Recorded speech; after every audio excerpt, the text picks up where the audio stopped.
Namaskaram. There are 9 mantras addressed by the Rishi Atharva to the Devatas, namely Parjanya, Mitra, Varuna, Chandra and Surya.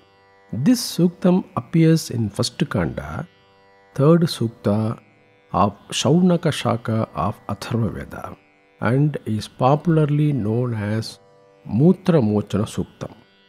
As per the Atharva Veda text, it is believed that this Vedic chant is capable of curing or tackling kidney-related issues. More specifically, to overcome dialysis, kidney stone problems and enable free flow of urine from the body and enjoy complete relaxation of mind. This can be inferred from meaning of these mantras, which are given at the end of this video. Seekers may listen to this chant as many times as possible, along with their doctor-prescribed treatment plan. This powerful Vedic chant is rendered by Sri Mahesh Ganapatikal in the left, Sri Raghavendra Ganapatikal in the right, and Sri K. Suresh in the center. The chant is repeated twice, once with 2 voices in a lower pitch and once more with 3 voices in a higher pitch. Thank you. Namaskaram. Om Vidmasharasya Pitaram Parjanyam Shatavrishyam Tena Ate Tanve Shankaram Prithivyan Nishetanam Bahiste Astu Baliti Vidmasharasya Pitaram Mitram Shatavrishyam Tena Ate Tanve Shankaram Prithivyan Nishetanam Bahiste Astu Baliti Vidmasharasya Pitaram Varunam Shatavrishyam Tena Ate Tanve Shankaram Prithivyan Nishetanam Bahiste Astu Baliti Vidmasharasya Pitaram Chandram Shatavrishyam Tena Ate Tanve Shankaram Prithivyan Nishetanam Bahiste Astu Baliti Vidmasharasya Pitaram Suryam Shatavrishyam Tena Ate Tanve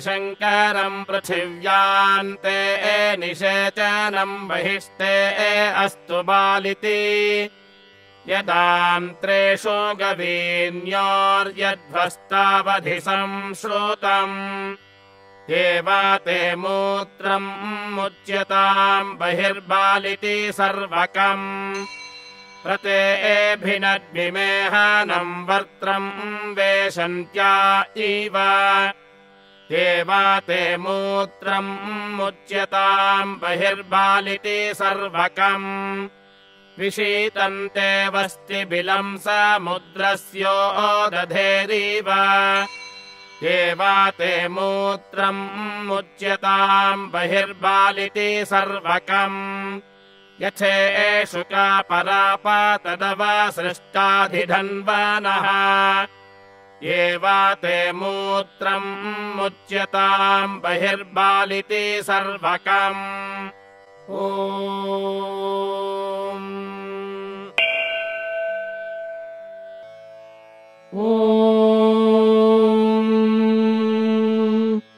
Vidmasharasya Pitaram Parjanyam Shatavrishyam Tena Ate Tanve Shankaram Prithivyan Nishetanam Bahiste Astu Baliti Vidmasharasya Pitaram Mitram Shatavrishyam Tena Ate Tanve शङ्करम् पृथिव्यान्ते निषेचनम् बहिष्टे अस्तु बालिति विद्माशरस्य पितरम् वरुणम् शतवृष्ण्यम् तेनाते तन्वे ये शङ्करम् पृथिव्यान्ते निषेचनम् बहिष्टे अस्तु बालिति विद्माशरस्य पितरम् चन्द्रम् शतवृष्ण्यम् तेनाते तन्वे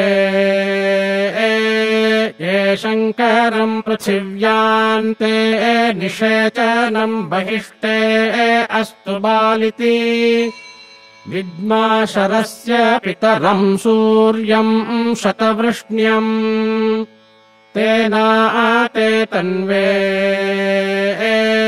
ये शङ्करम् पृथिव्यान्ते निषेचनम् बहिष्टे अस्तु बालिति यदान्त्रेषु गवीन्योर्यद्वस्तावधि संश्रुतम् एवाते मूत्रम् मुच्यताम् बहिर्बालिति सर्वकम् प्रतेभिनद्मिमेहनम् वक्त्रम् वेशन्त्या इव एवाते मूत्रम् मुच्यताम् बहिर्बालिति सर्वकम् विशीतन्ते वस्तिबिलम् समुद्रस्योदधेरिव एवाते मूत्रम् मुच्यताम् बहिर्बालिति सर्वकम् यथेषुका परापातदवसृष्टाधिधन्वानः एवाते मूत्रम् मुच्यताम् बहिर्बालिति सर्वकम्। ॐ